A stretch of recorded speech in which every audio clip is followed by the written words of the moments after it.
With the model in session, the Translate panel is opened by selecting Mesh, Translate, Nodes. Notice how the entity selector is set to nodes and that there is a cyan border around it.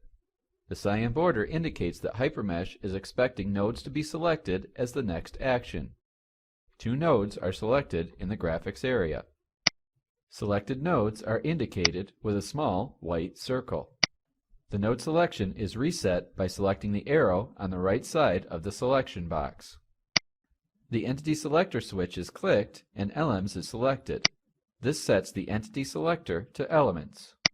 Several elements are selected in the graphics area. Selected elements are highlighted white.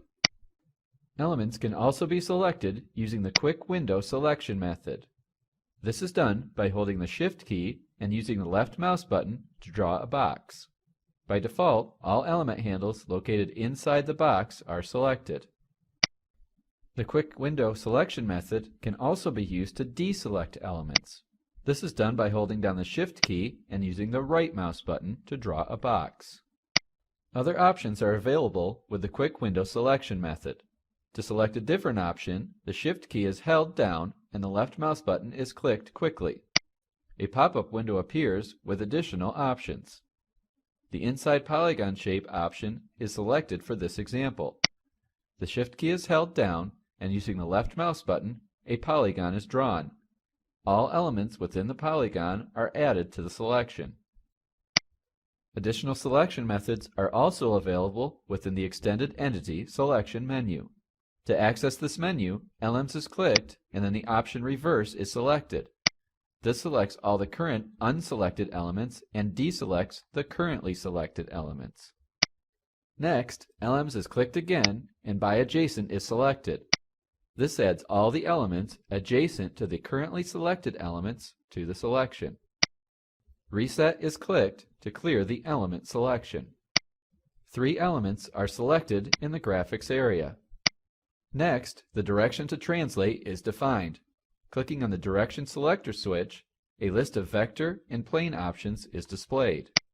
The selected elements can be translated along the x-axis, y-axis, z-axis, a predefined vector, or is defined by N1, N2, and N3. For this example, N1, N2, N3 is selected.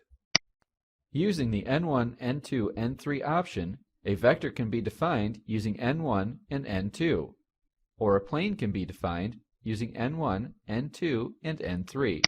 First, a vector is defined by selecting N1 and N2. Next, the distance the elements should be translated is defined. The toggle next to magnitude is selected to set magnitude equals N2 minus N1. This option measures the distance between N1 and N2 and uses that as the distance to translate the elements.